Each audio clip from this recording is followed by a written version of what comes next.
Thank you guys for jumping on. My name is Jacob, and on behalf of Common Cause, wanted to thank you guys for joining us. Really, the purpose of tonight's event and tonight's meeting is, to talk about the maps and how to draw them. And on the call with us tonight is David Rosenbrock. He's the project manager for the State Reapportionment Commission.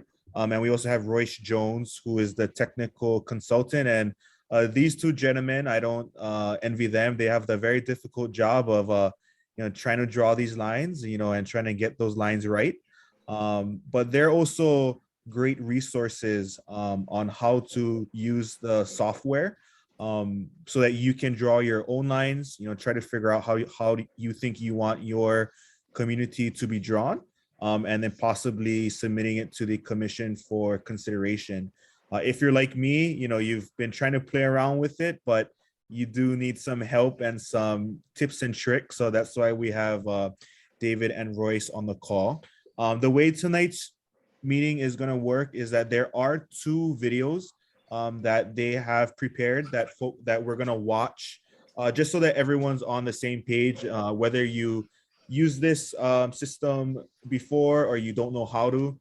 This presentation is just going to give you the basics of what you need to know. And then we will have David and Royce available for any questions that you might have. So we have two videos that are somewhere between 20 and 25 minutes each. So the first hour will just be watching those videos and then question and answer at the end. And that's how tonight's gonna go. So give me a quick moment so I can pull up those videos. And we were talking before the meeting and hopefully the videos work. You folks know how Zoom is. So please bear with me as we try to get that going and pulling up the first video.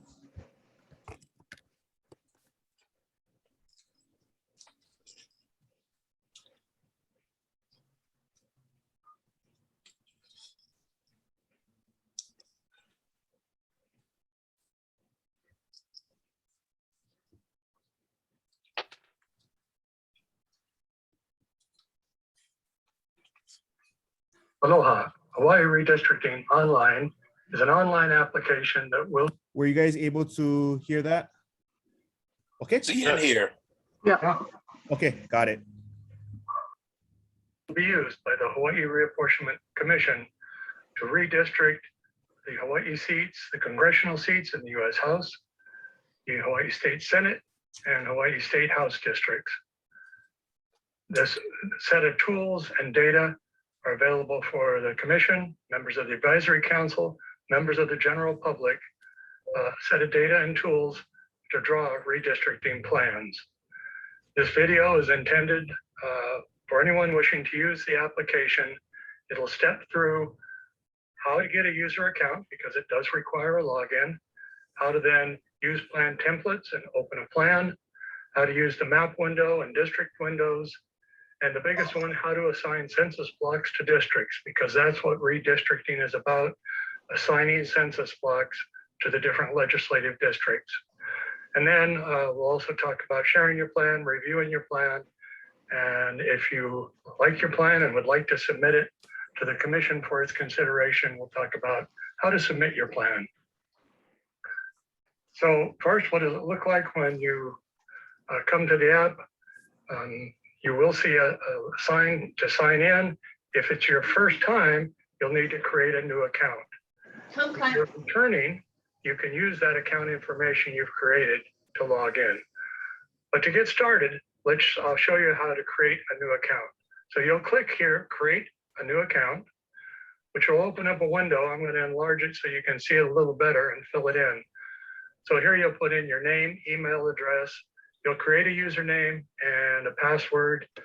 These are ones that you know that you make up. And then you'll click the create button. You'll see the OK if the account is successful. If someone else already has that username, you'll be prompted to change your username. But if everything goes fine, you'll see user account successfully created. You can click the OK button. At that point, The app will log you in. This is managed by Esri. The software, the online application software, was created by Esri, and the Office of Elections has supported the commission here in this. And so when you're signing in to use the online application, you're actually signing in to this Office of Elections and Esri website.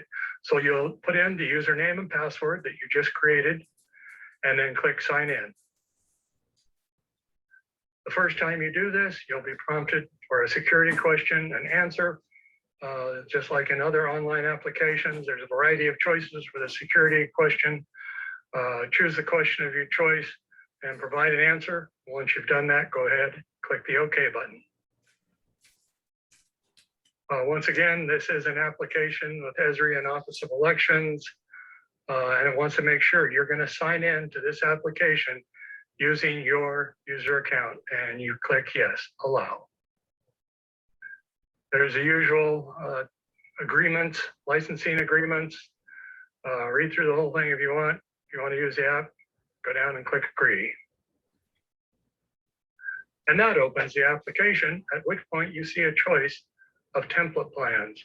At this point, we have two template plans to choose from. They're both for the congressional, a blank plan where none of the census blocks have been assigned to any census district, neither of the two Hawaii congressional districts. The second plan is the current plan. So we've taken the current district boundaries for districts 1 and 2 and assigned all census blocks to whatever their current boundary is. So that's the plan we're going to go ahead and open. That's the only two we have right now.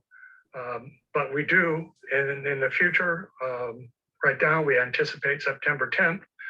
We should have then the template plans for the state Senate and state House by basic island unit. So similar to what you'll see today for the congressional, you'll be able to start, if you're interested more in doing state Senate on Maui, say, you could go in and choose one of those templates and start working on your own plan. And the difference between blank and current, a lot of times people have found in the past, and when I've worked with past commissions, that it's easier to start from the current districts and adjust them than to start from blank. But you have both choices and you can choose whichever you want. Also looking to the future, at some point, the commission will propose a set of plans that will go out for public hearing. At the time that happens, those proposed plans will become available in Hawaii. No, this is going into their, And there again, past No. experiences show I can't go back. we get the You most can use mine. I can't go back. Once the commission has proposed a plan, members of the public go in and start with one of those proposed plans and then start suggesting other changes they'd like to see the commission make. At any rate, right now, there's only two to get started, congressional, and we're going to go ahead and use the current because, again, that's the one that I think most people find most useful. Starting from the current district, so I'll select that template current and click the OK button. When I do that, then the application itself opens. We see a map. We see some district information down below. We see a set of tools. So there's different tabs as we go. This is the File tab with a set of tools on it. The one we'll use first is the Save As when we want to take a plan and save it as our own. You also in the future might use Save as you're making changes. You'll want to save those changes.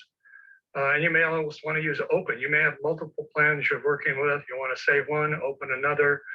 So this File tab is one you use for managing the plans that you have.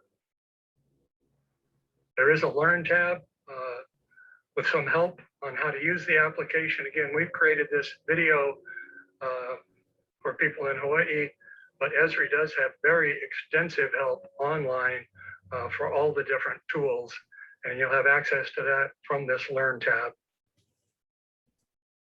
The next tab is the View tab. So this is an important one because this is where you can configure what you're going to see in the map window and also what you're going to see in the districts window. So we see right now our district boundary, CD1, Congressional District 1 is most of Southern Oahu. Congressional District 2 is the rest of Oahu and the other basic island units in Hawaii. the plan itself zooms into the area where there actually is a boundary where we might be making changes. Now, again, you can move to other areas and propose other changes, but the starting point, this is the current district boundary. And so one thing I find quite useful right away in this view window, I like to see my target, because this is based on the 2020 census information, the federal population base, the PL 94-171 data. And the ideal population would be at each of these two districts had 727,636 people. Using the 2020 data, in the total, it shows us how many are actually in each district. Again, based on that 2020, you can see how it has changed now. They've grown to where there's 2,000 additional people in Congressional District 1 and 2,000 fewer in Congressional District 2, meaning Congressional District 1 has grown slightly faster than Congressional District 2. So showing the target values is something I find handy to do. I like to see those down in the districts window. You don't have to do it, but it's something I find useful. So I pointed it out to you. The other one down in the districts window is to look at your total deviation is the difference between the largest and the smallest.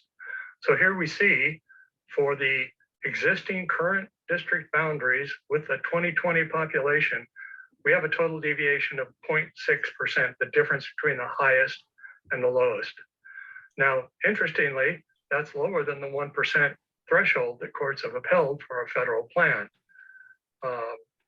So in theory, no changes need to be made, but in practice, generally, we try to get those as low as possible. And so that's what we're going to do in this exercise. I'm just going to try some things, try some census, how the tools work to see if we can get that deviation down below 0.6%. Interesting to compare, this was the plan from 10 years ago, the congressional plan at that time, based on the population at that time. The ideal was 608,151, quite a bit below, right? Our new target is higher because we've had population growth, but they did get their planned deviation down to 0.1%. So ours is 0.6%. We're quite a ways above that.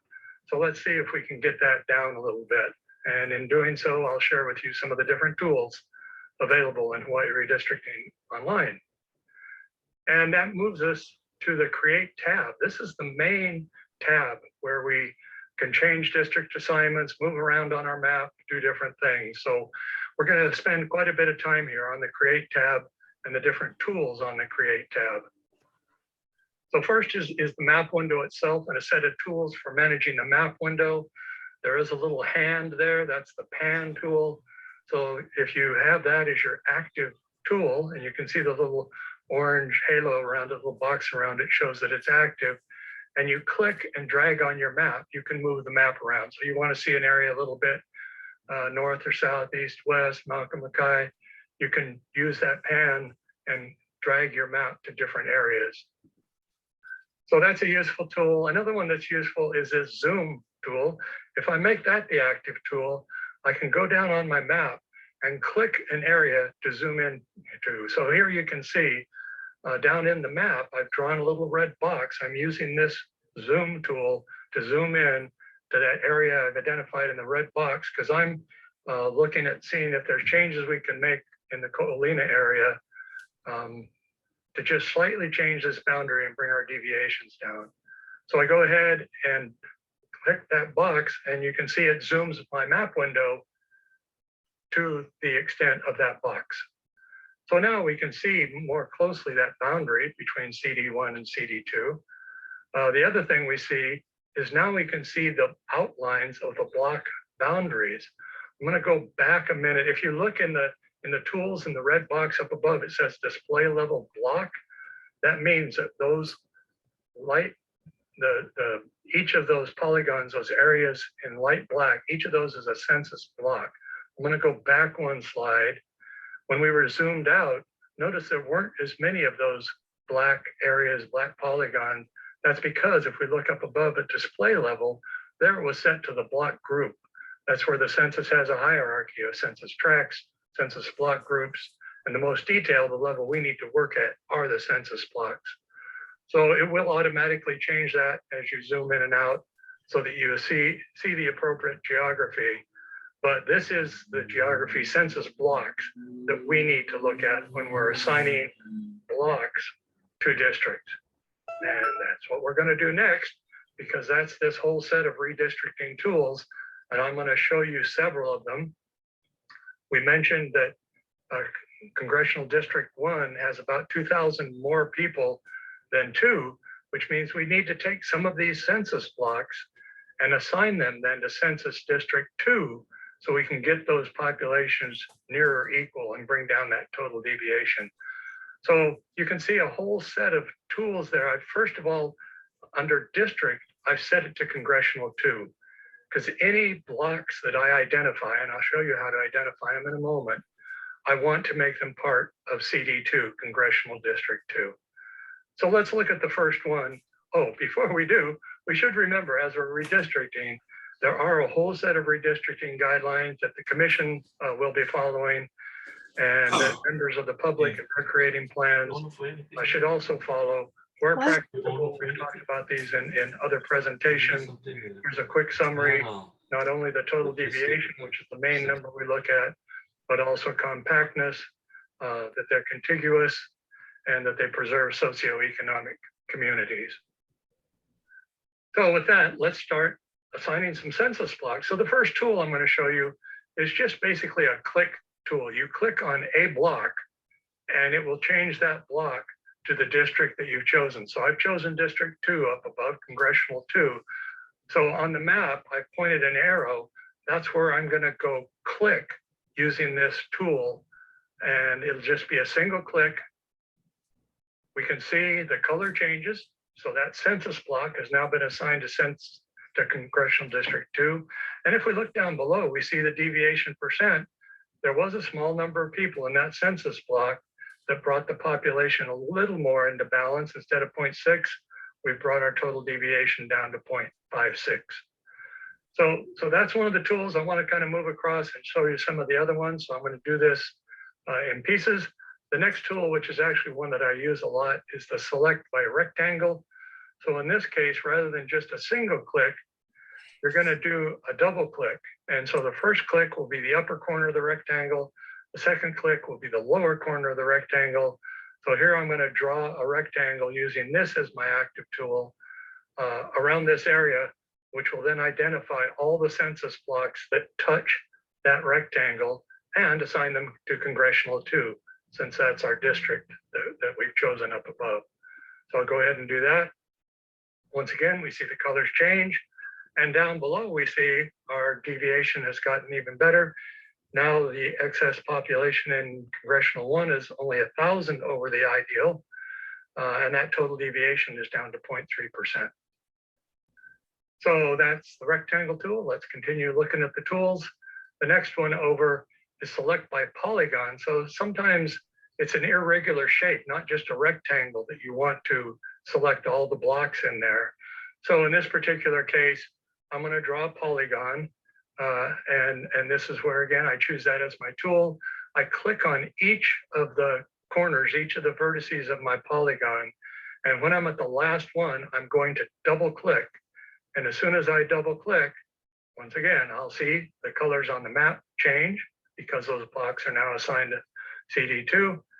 And then we look down to the deviations and we look and we say, oh, it's still 0.3, but look what happened. We actually took out too many.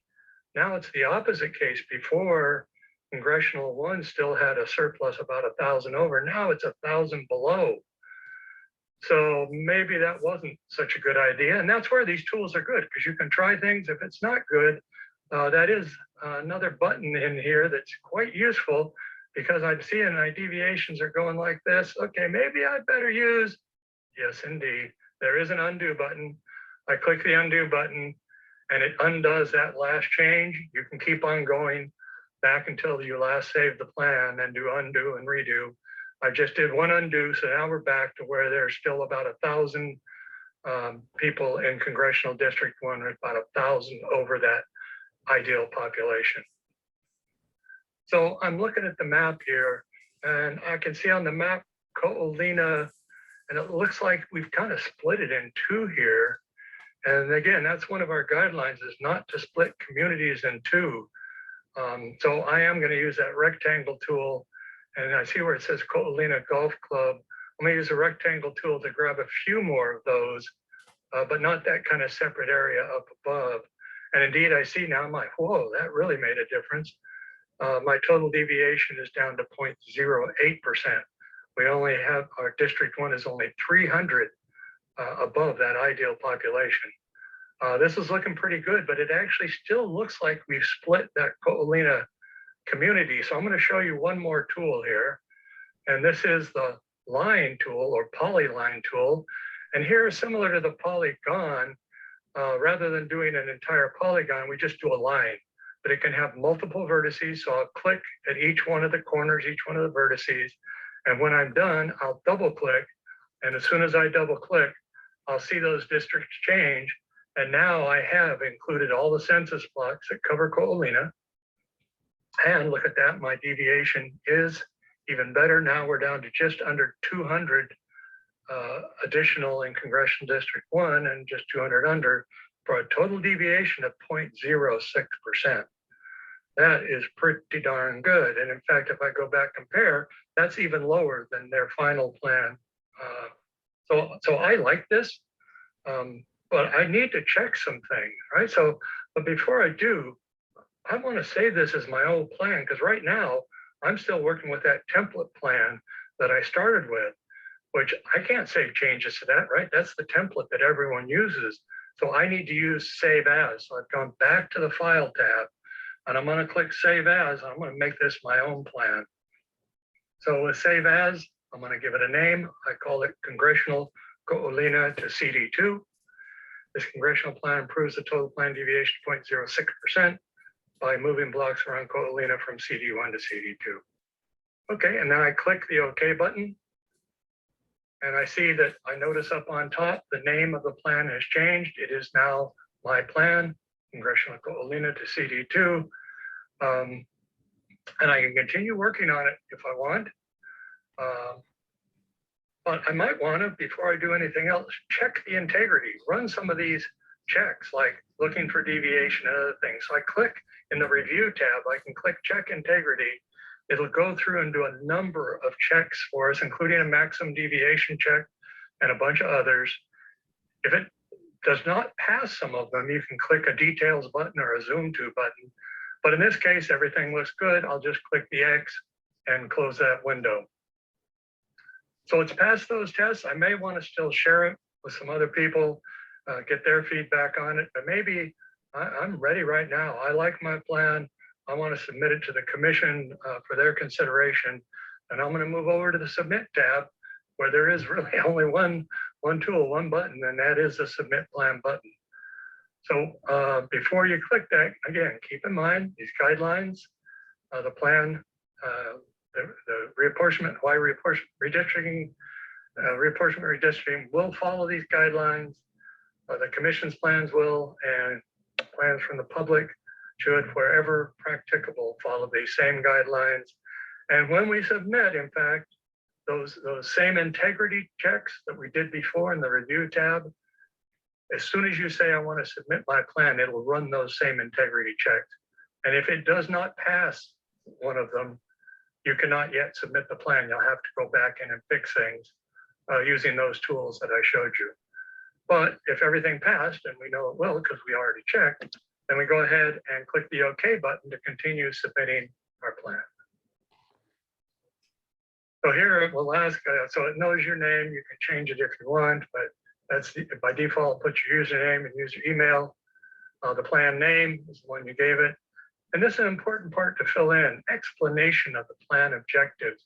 Why did you do this plan the way you did? And in this case, my objective to lower the total deviation by moving blocks from Ko'olina from CD1 to CD2, and we lowered it to 0.06%. This is very helpful as the commission is reviewing these plans submitted from the public. These explanations can really help as we're looking at those plans and comparing them with the commission's plans and other plans submitted by the public. So once you've filled in this information, you go ahead and click Submit Plan. At that point, it wants to make sure. So if you're sure you want to submit it, you're going to click OK, because once you submit it, it's locked in place, because the commission then will need to review it and start working on it, comparing it to other plans. So we can't have it changing during that process. So as soon as you click OK here, your plan's going to be locked, cannot be changed. And so I clicked OK. Now it tells me my plan's been submitted. If you want to continue making changes, use Save As to create a copy. So I'll go ahead and click OK, which takes me back to my map. So if I want to continue exploring and try to make something even better, which would probably be pretty hard, but you never know, then I would click Save As, and this would become, I give it a new name, and I can continue working with that plan. So that's a tour of the main tools you need to create a plan, review that plan, and if you want, submit it to the commission. There is one more tool that I do find handy, and that is back on the Create tab. There's a base map tool, and you can change the base map. There's a number of different base maps you can use. I find the imagery one, which I've chosen here, quite useful, particularly if I'm zoomed in and I'm looking at an area and I don't want to split a community, or I don't want a boundary going through a ridge line, or various different reasons. I'm trying to follow the guidelines. Sometimes the imagery is quite helpful as you're trying to understand the geography of an area and draw appropriate boundaries. And so with that, I've shown you the basics of these tools for Hawaii Redistricting Online. How do you create your account, use plan templates, map window, the districts window, the big one, assigning census blocks, and then sharing, reviewing, and submitting your plans. Enjoy. We look forward to seeing the plans that everyone comes up with. Mahalo.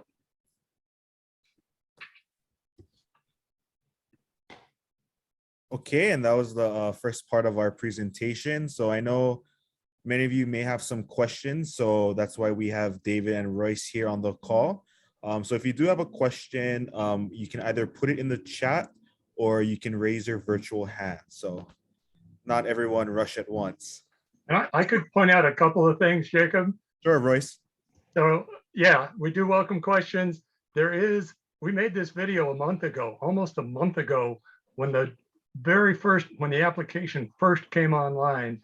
And at that time, we only had congressional. Now we do have State House, State Senate. The other change is we are able now to show the population in each block. I noticed that in the video, you didn't know until you changed what the population was. We've been able to update the application now so that it will, as you zoom in, actually show the population within each block, so you know before you change it, which is helpful.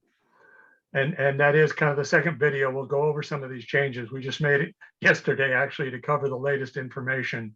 But in the meantime, people might have some questions after this first one. So yeah, any questions?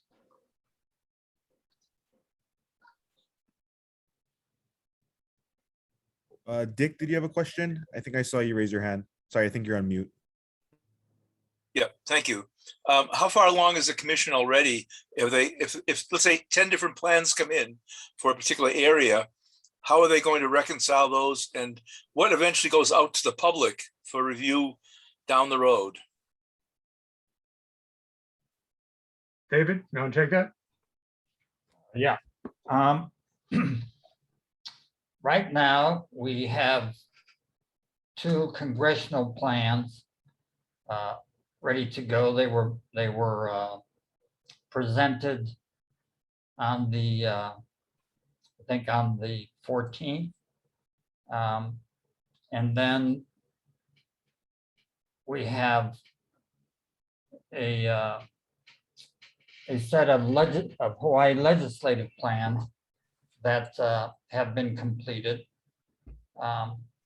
proposed plans, and those will be presented October 14th.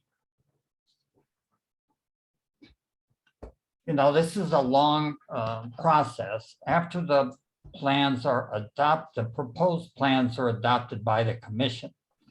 We have a 20-day period for the public to review the proposed plans. And then there's a period of time after the proposed plans have been viewed by the public for the public to make comment. And then the comments are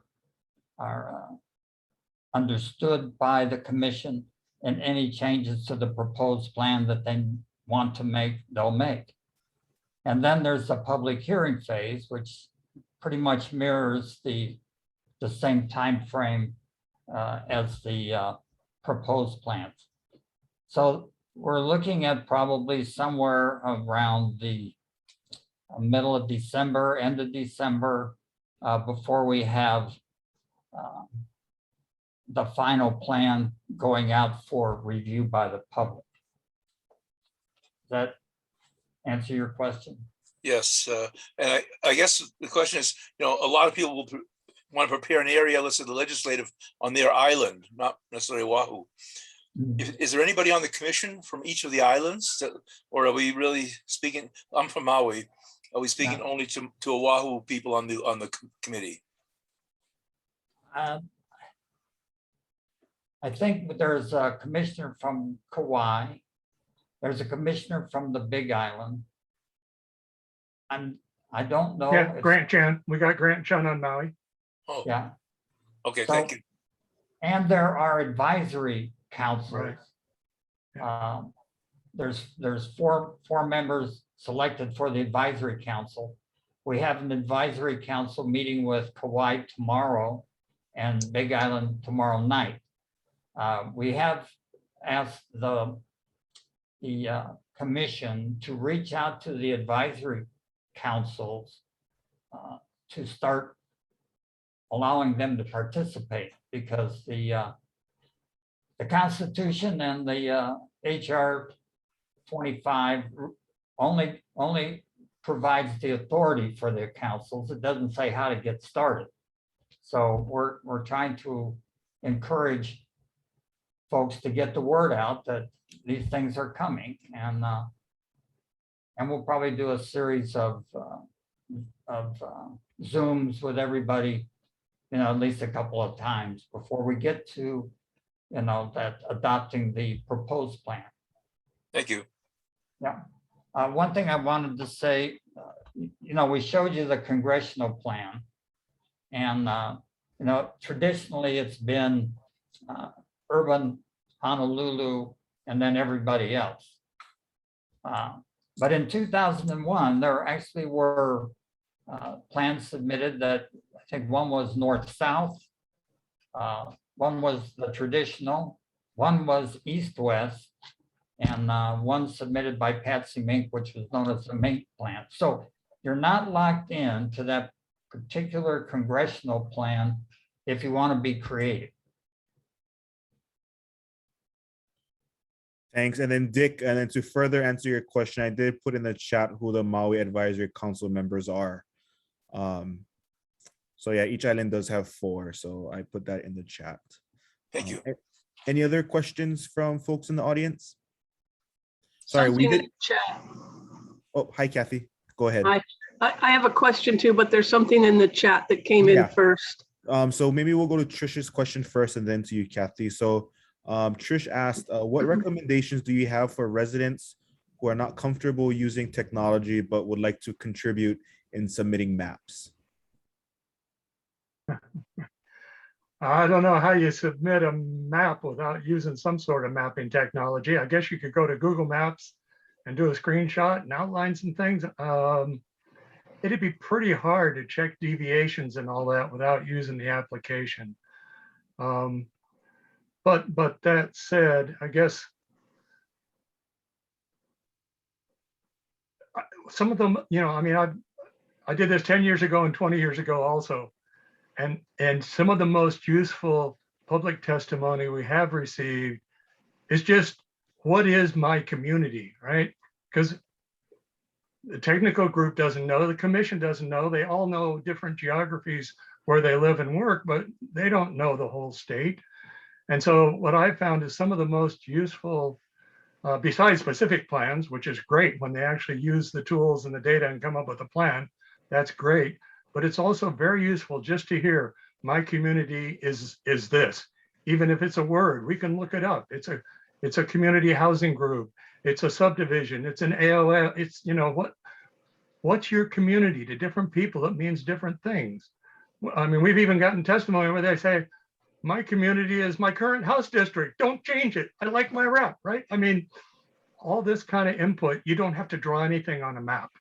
So there's lots of room for public input like that without having to go in and draw a map. And in fact, I'll show in the second video, if all you want to do is view the maps, you don't have to get a login, because some people aren't comfortable with creating a login and doing all that. We do make the maps available for viewing without a login. So we'll show that in the second video, how to do that. Thanks, Royce. Kathy?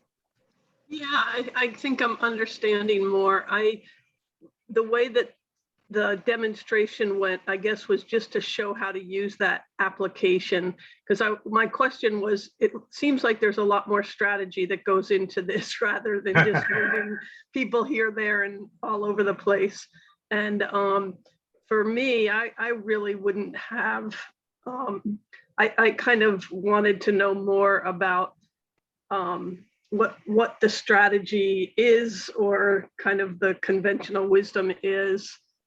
I don't feel like I could submit a map myself either, not so much because of the technology, just because, you know, just all the other stuff. And but it is interesting to see how that does work. Yeah, and I guess I give a comment on that, Kathy.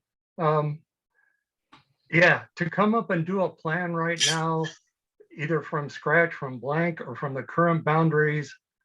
I gave a simple example of congressional, and Kauai, there's 3 house districts, so it's fairly simple. You get to Oahu with 35 house districts, it's pretty complicated. It's a lot of work to do. But this is where the data and tools are there. But what I've found, again, in the past, 10 years ago, after the commission comes up with a set of plans to go out to public hearing, at that point, those plans will be available online. And it's not so much work to go in and tweak that plan, right? To go in right now and make your own, yeah, you can do it, but it is a lot of work.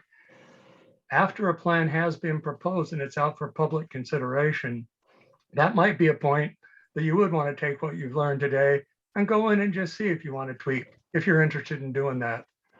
So that is, again, a pattern we've seen in the past, that we do get a lot more maps submitted after those proposed plans have come out, which I think we anticipate in late October, David, that the plans go out. Yeah. Something else.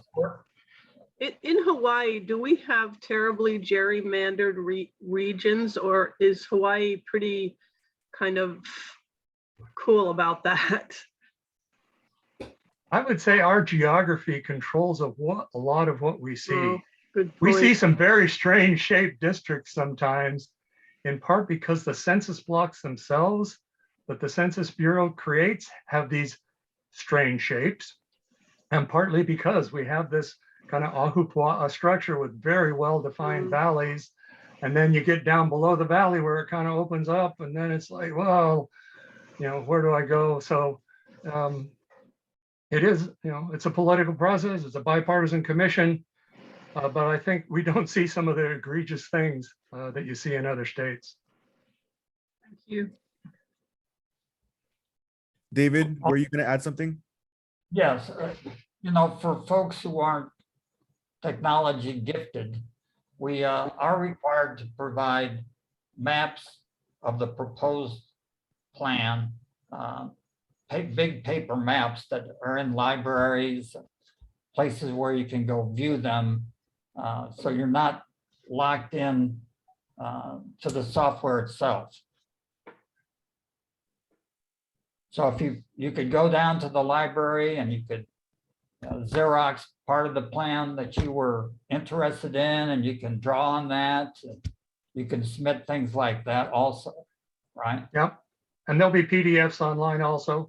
You just download the PDFs and mark them up. Yep, Magic marker. good point. Yeah, Maybe we'll take Dick's question as a last question before we go into the second video, and then we can do question and answer after that one. So we'll go with Dick for the last question for now. To what degree do the politicians get to review and comment on these plans as opposed to the general public? Do they vote on it at the end? What happens? no, they don't vote on it at the end. They, any interaction between politicians and the commission would be through the members of the commission, and that's it. They don't have a active voice in what plans or how the plans are developed. Thank you. Okay, and then with that, we'll go into our second video, which is about the same length, and then we'll go into question and answer after. So give me a second as I pull up the second video. Sure, and while you're pulling that up, I'll just say this second one, I'm showing you some information on some click lists, which I find useful in my teaching, and I've created them for the online application also. So that's partly what I'm going to show in this video.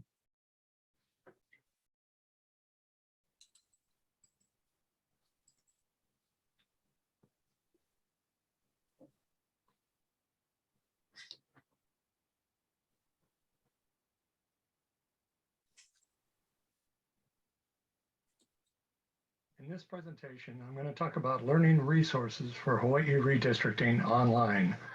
Hawaii Redistricting Online is a powerful application with data and tools to support redistricting in Hawaii.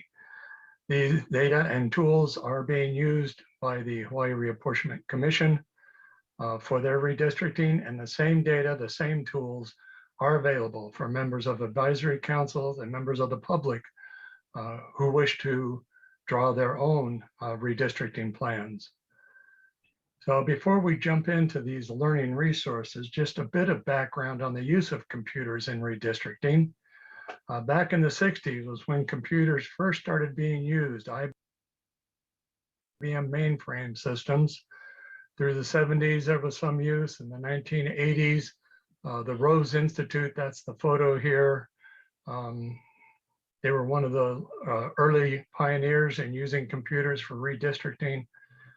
By 1990, computers were being used a lot. Here in Hawaii, I was not involved with the project, but I've seen the notes.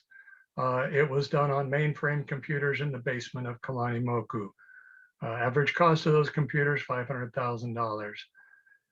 By the year 2000, so 20 years ago, there were a number of commercial tools, Maptitude, Autobound, and in fact, Autobound is the one. I was supporting the commission at that time, and we did use Autobound, which was a desktop tool, pretty much a GIS mapping tool, not that user-friendly, but it did have the tools for redistricting, which were very powerful. And the commission, knowing that the public could get copies of Autobound if they wanted, did share its data. So the commission's data in 2000 was shared with the public, who could go get Autobound and learn Autobound.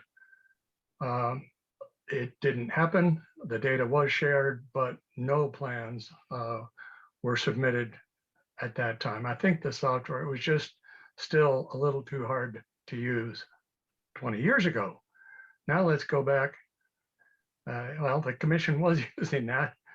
So here's going back 20 years in the Star Bulletin, a quote from the project manager at that time, David Rosenbrock, our current project manager, also talking about, because the commission did have this powerful technology, that it had the opportunity to make a decision, reconsider that decision based on public testimony, and go back and make changes. Because it does, even without the mapping, submitting of plans online, the public still had opportunity to comment on maps, mostly paper maps that were provided at meetings. But the commission then could go back, and did go back, and change their plans after they put out for public consideration. So the software did help the commission, but it wasn't so helpful for the public 20 years ago. 10 years ago, it was a different story.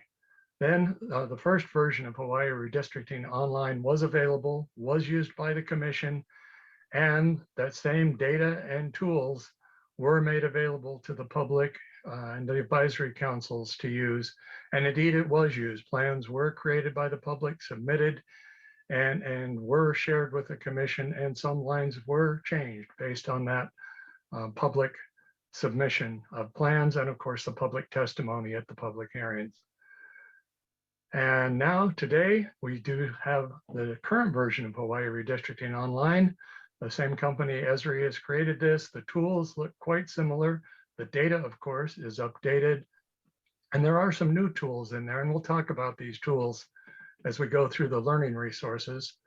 But these are then the same data and tools that are currently being used by the technical group working on plans. And it is available, and that's what we're going to talk about now for advisory councils and the public. So this is what the opening page of Hawaii Redistricting Online looks like. The URL is down there in the corner. It is available from the Reapportionment Commission page. But before we go jump into that, let's just do a quick review of what's happened up until now. Looking at redistricting and reapportionment in Hawaii. The first step was reapportionment, which required census data. We did receive that census data on August 12th, process that to create two population bases, the federal population base used for the congressional redistricting and the Hawaii permanent resident population base used for apportionment and redistricting for the Hawaii State Senate and State House. Again, those were described in more detail at the August 26th commission meeting. If you want more information, you can go back to the video. The link is online and it's here on the slide. The other thing that has been talked about at the commission meetings, the July 20th meeting, was the various redistricting guidelines. Total deviation, this means the overall plan deviation, the overall range, between districts for the ideal population. Ideally, they're all the same. The reality is you can't always do that. For federal plans, they still need to be less than 1% difference between the highest and lowest. For state Senate and state House, 10% between the highest and the lowest deviation from the ideal. We talked about these again more on the July 20th if you want more information on that. But other important ones are the notion of compactness, that districts should be geometrically compact. There's three little slides here. You can see the first one is, the second one not so much. The third one, they should be geographically compact. And this is an important one that's often overlooked. Here in Hawaii in particular, the ridges are very prominent geographic features that in many places are impassable. You can't cross the ridge. So just like you can't cross the ridge, district boundaries by and large should not cross over ridges. That would, as a measure of geographical compactness. Likewise, there's other guidelines. They should be contiguous. In other words, all parts of a district should be connected to each other, no disconnects, no one-point connections, and wherever possible, preserve socioeconomic communities. Don't split communities into no submergence. The qualifier on all these is where practicable, given our geography, given the shape of census blocks. Sometimes you can't do these as well as you'd like, but these are the guidelines that will be adhered to by the commission. And if anyone else submits a plan for the commission's consideration, they should follow those same guidelines.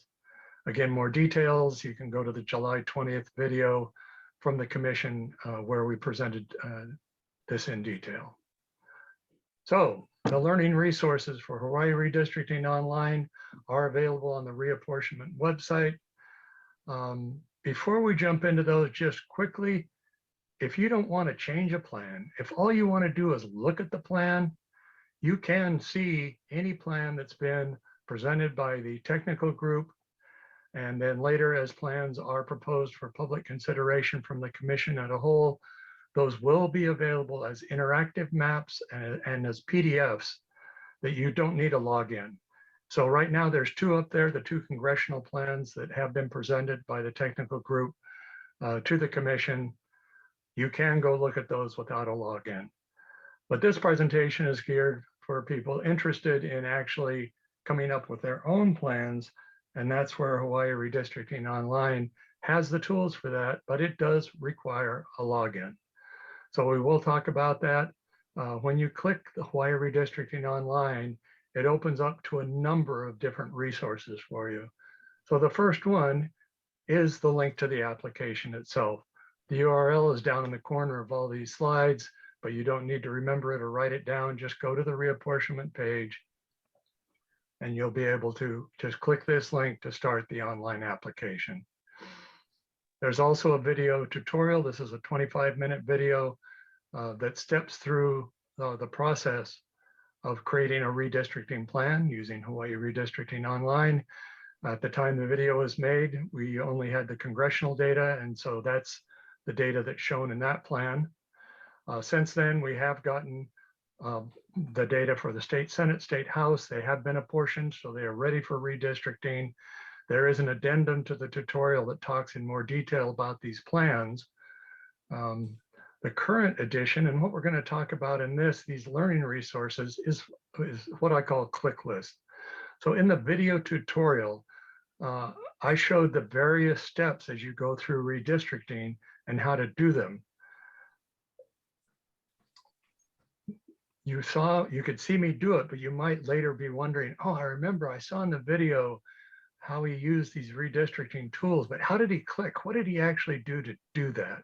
So that's why I've created these click lists.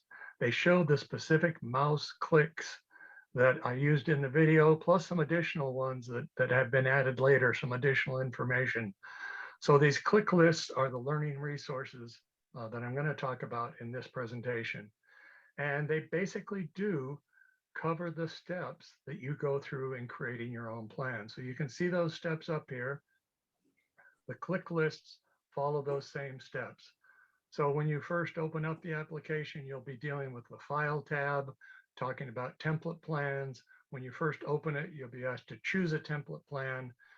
After that, you can start working with your own plans, and we'll talk more about that in a moment. The next step in creating a plan is viewing the maps, the district deviations, and then actually assigning districts. This is where you spend most of your time. And today, talking about learning resources, I'll spend most of our time talking specifically a bit about the View tab, but mostly about the Create tab, which is where you change district assignments to create a new plan. There is then the review step where you look at your plan, check it against the guidelines. We'll talk about that. If you want, you can share your plan, or you might be invited by someone else who wants to share their plan. You can do that with groups. We'll talk about that. And finally, if you have a plan that you like and you'd like to submit it for the commission's consideration, there is a submit tab to submit your plan, and we'll talk about that. So going through each one, let's start with click list number one. There's a snippet over there on the right. You can see it's for a new user. And in the click list itself, there's much more detail, but it goes over the step-by-step what to do to create a new user account. You'll create a username, a password, create a question. There's a lot of different steps. They're all summarized in click list one. So if you're at that stage, you're not sure what to do, open up click list one. It's a PDF, and it'll have those steps for you that you can follow. If you're a returning user, it's pretty simple. You'll use that username and password that you created, and you'll be able to log in to the online application. When you do log in, you'll always be presented with a template plan. We'll talk in a minute how you can then start changing that into your own plan, but you always start by selecting a template plan. There are templates for the two congressional districts, and now we do have the templates for the Hawaii State House and State Senate for each basic island unit. And as I talk about in the video, there's two versions of these templates: a blank template where no census blocks are assigned, and a current one that's starting from the 2020 boundaries.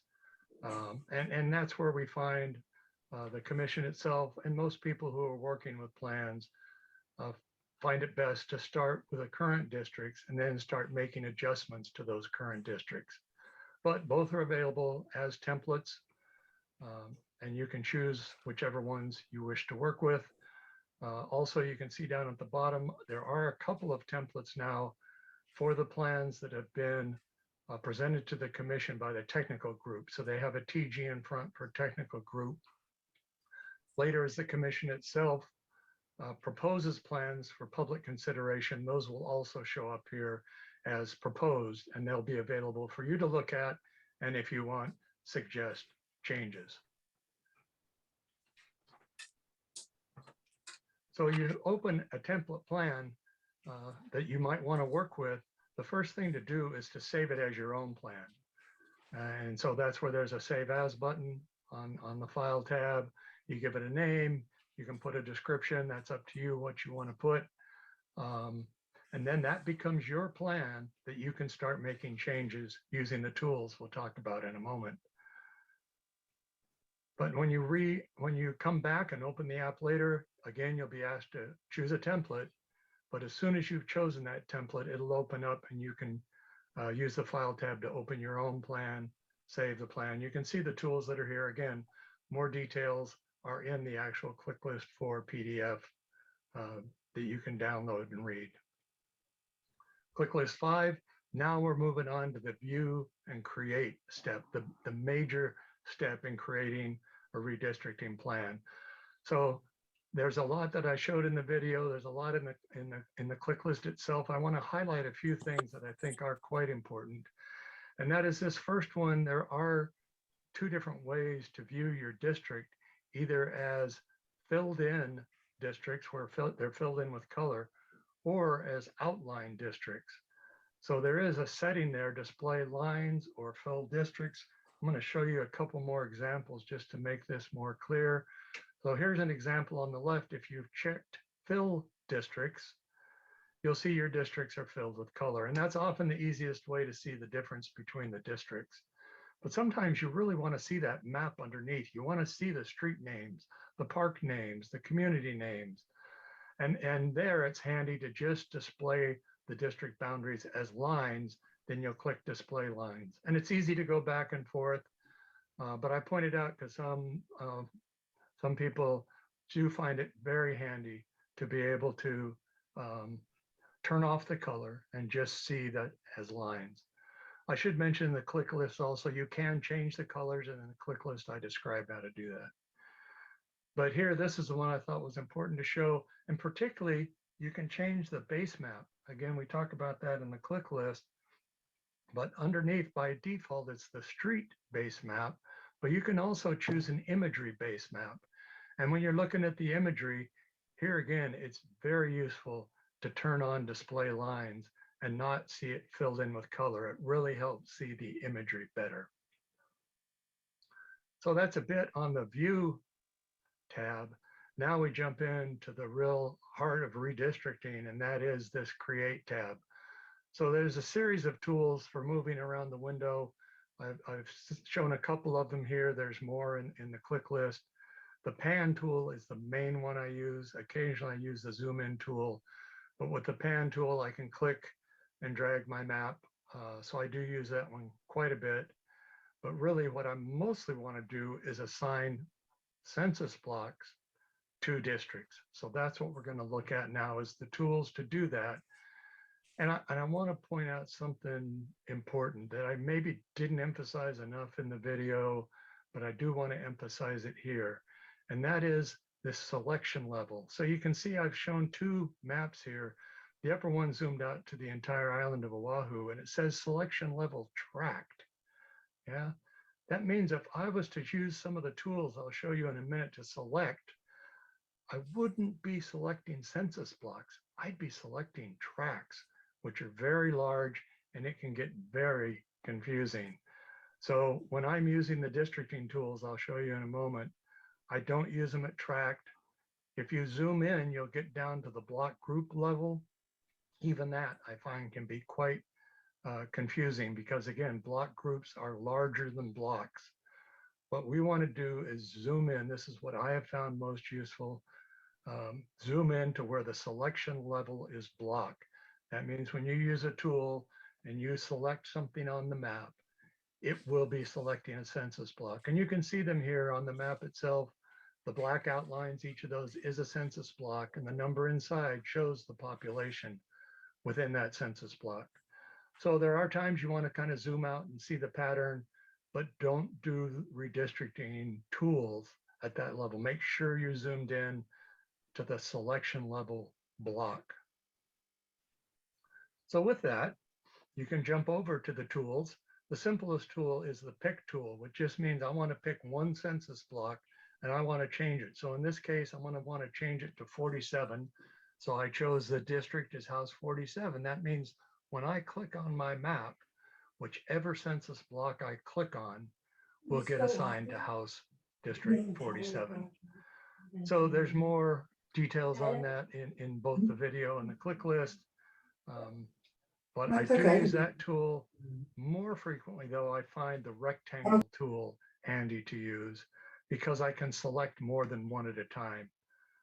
I can click and drag a rectangle and select multiple census blocks. Again, I make sure my selection level is blocked, and then I'll select multiple census blocks to assign them to the district. In this case, it would be 47.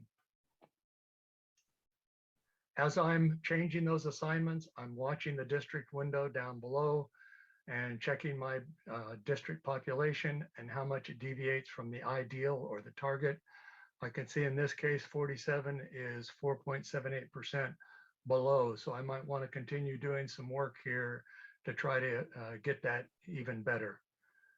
So I'm always watching that, and I'm always going kind of back and forth, right? So I'm using the pan tool to move my map around, and then I'm using usually the rectangle tool to assign districts. I assign some districts. I want to move my map a little bit. I go over and click the pan tool. It gets the little orange outline around it, which shows it's active. I move my map. Then I go back and choose the rectangle tool, change some more blocks, and I go back and forth between these. But I'll tell you what happens to me sometimes still, and it'll probably happen to you. You'll think you've grabbed the pan tool, but in fact, you have the rectangle tool still there. And when you go click on your map and think you're going to move the map, instead you assign a bunch more census blocks. And it's like, oh, I didn't mean to do that.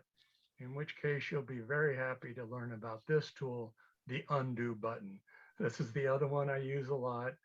I've changed a set of blocks and it's like, whoa, my deviations just got real bad. I'll click the undo button and it'll undo that change. If I click it again, it'll undo the previous change all the way back until the last time I saved. And I do find it useful to save my plan every so often while I'm working. And so that's the undo and the various tools. There is another tool that I want to share with you. And this one we've updated. So in the map contents, there's a little circle with a triangle inside up in the upper corner by the plus and minus zoom in, zoom out buttons. If you click that button, it opens up the map contents. And what that is, there's a number of additional reference layers, and these have recently been updated that you might find handy as you're coming up with your plan. So you've started to assign some blocks. Your district boundaries are different than the existing ones. You'd like to see the existing ones. In this case, we're in the state house. We could go click the little empty box and it'll turn green check mark, and we'll see the State House 2020 lines on our map. You may want to refer to Ahupua'a. Again, you can check that box. You'll see Ahupua'a lines. Elementary school layers are sometimes useful to refer to. And if you're on Oahu, you will see the Oahu neighborhood boards. You can turn these on and off by opening this map contents window. Once you've turned them on or off, you can click that arrow to the left and it will close it back so you can see the full map. So that is the map contents. As I mentioned, it has recently been updated to add those additional layers that people sometimes find useful as reference layers. So now you've been working, you've got a new plan, you want to review to make sure it meets all the guidelines you're going to move to the review tab. And for your plan, you want to check the integrity. The application itself will check a number of different things. One of the key ones is the deviation check. In fact, the overall range check is the key one. That's where I'd mentioned earlier, 1% for congressional plans, 10% for state Senate and state House plans. This is the overall range between your highest deviation and your lowest deviation. So when you're working on some of the basic island units, like on Kauai, there's 3. It's not that hard to see in the district window, the highest and lowest. But you're working on Oahu, there's 35. It's not easy to see in the district window. But if you can go run the integrity test, it'll quickly check your overall range. And if it's beyond 10%, as was the case here, you'll see a red X and you'll want to go click the details button. Again, I talk more in detail about this. I give more information in the click list itself on how to use that details button. But this is a very key check. The other ones that are important are the null assignment check and connectivity checks. Every census block must be assigned, and the application will check for that. If there's a red X, then click the zoom to. And connectivity also is the important one, that all census blocks in your district are connected. If that one has a red X, click the details button. And as I mentioned before, within the click list itself is more information about how to handle those when you see errors like that in your plan. So you've gone in, you fix things, or maybe you want some help, you want to share your plan with others, or maybe you've invited to join a group and share, someone else wants to share their plan with you. There is a share tab where you can accept invitations to join other groups or create your own group and invite people to share. Each of these groups is private. Only you and the other members of the group can see the plans that you're working on. So again, this is totally optional. If you just want to develop your own plan, you can. But if you do want to share it with a group, you would use the share tab to do that. Finally, you've got everything ready to go. Your integrity checks have checked. You passed the redistricting guidelines. You have a plan you'd like the commission to consider. Then you move on to the submit tab, which has just one button, submit plan. It'll ask you to describe your plan and do a number of things that are described in more detail in the click list itself. But that is the final step then in creating a plan and sharing it with the commission. So we've gone over a number of learning resources to use Hawaii Redistricting Online.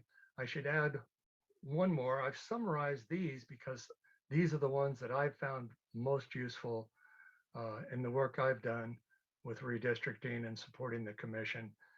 But there are a lot of other tools in Hawaii Redistricting Online. And that's the one tab I didn't talk about. That's the Learn tab. Here on the Learn tab, you can find the same information. I put the click lists up there, the video, the introductory video. But there's also, if you want to learn more about all the other tools that are in the app, Esri does have, Esri is a company that has created this application. They do have detailed online help that you can get to from the Learn tab. But for our purposes here, as I mentioned, these are the most common tools that I find most useful that I've created the video tutorial for and the set of click lists for that I think will be the useful learning resources to help you use Hawaii Redistricting Online and create your own redistricting plan. Aloha. Okay, thanks, guys. I know there still might be some questions, so we'll do some last round of questions. But before we get there, I will share that after this meeting, I'll make sure that both of these links are sent to you. They are posted online for public viewing. So if you did miss something or you want to go back, you are able to do that. So I'll make sure that those links get sent out. But maybe we'll do one last round of questions before we end the night.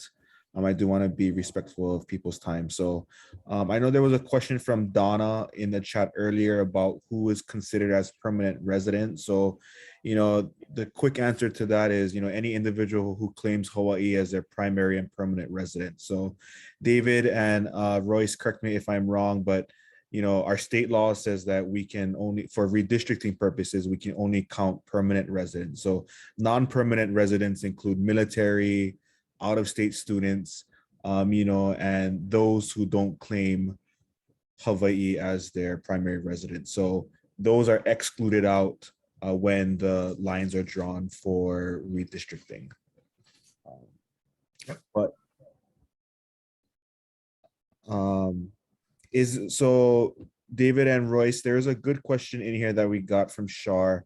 Is there a category for council districts?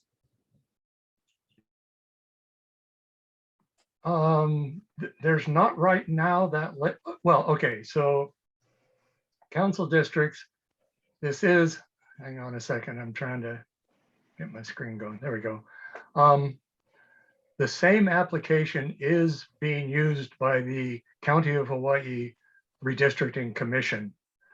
So they're using the same online application. They're using the same Hawaii permanent resident population base. So if you're asking about actually creating a plan for a county, the County of Hawaii is available. City and County of Honolulu is doing something completely different. And of course, Maui and Kauai don't have council districts. So if that's the question, County of Hawaii, yes, it is there. Did I answer the question? I'm not sure who asked it. I think Shar has her hand raised, Shar. No, I'm wondering for Oahu, Yes. there are 9 districts currently, and but I guess how would the reapportionment map changes affect the candidates running, or who can run from a district, because the district lines might be different, right? It will be different than they currently are now. Yeah, so maybe Shar, I can answer that question. So, Royce and David, right? They are for the State Reapportionment Commission. So the Honolulu Commission is actually meeting right now. Their meeting was at 6. Is at 6. I think they're still meeting. And as David said, they're working on a totally different system on how they're drawing their map. So that's the unfortunate part is Hawaii County is using the same system that the state's using, but the City and County of Honolulu isn't. So actually right now, the City and County of Honolulu for tonight's meeting is voting on which maps they're going to take to public comment. So their commissioners are actually going into the city clerk's office, to propose changes or to propose different versions of maps that are going to be taken out to the public for comment. So you can connect with me offline and we can talk more about that. But yeah, so the short answer is no, you can't use this system for city and county purposes. Okay. Thanks. David.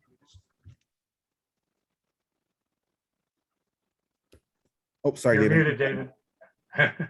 You're muted. Sorry. At the conclusion of all the redistricting statewide, there will be a period of time where we put all of the maps together to determine the political subdivisions statewide that'll be on the ballot. So that's a process that comes right after everybody's got approved plans. We will sit down. It used to be called re-precincting, where they assign all the voters to the new areas in which the ballot lists come from. I think now we're just calling it the ballot type, right?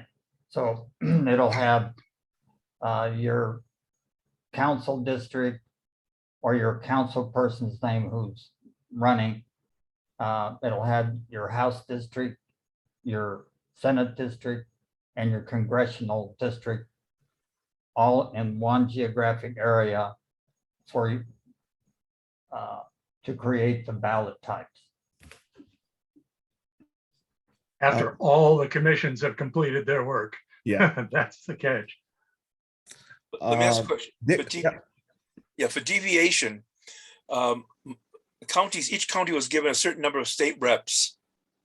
And when you divide that number into the population, let's say for Maui County, you get let's say a total number of people per rep that might be lower than the state average.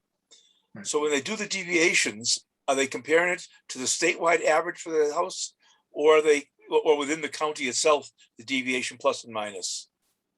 Yeah, within the county itself, it's 10% within the basic island unit, right? So, Okay. yeah, As opposed to, okay, very good. right. Well, there are caveats to that. Always. You know, the federal courts would like to see the deviation statewide equal across the entire state. However, with our particular situation, we have a lot of water in between districts. In prior days, they've had a number of ways they've solved that problem to get that target down to, you know, uniform across the state. Originally, they tried to award half seats. You know, so there might be one district that had half a seat, and then it was shared with another person who had a seat and a half. And the court said this is a bad idea. There's not going to be any half seats. In the 80s and 90s, because the federal court had to assign masters in 82, and those masters were held to a higher or more rigorous standard, right?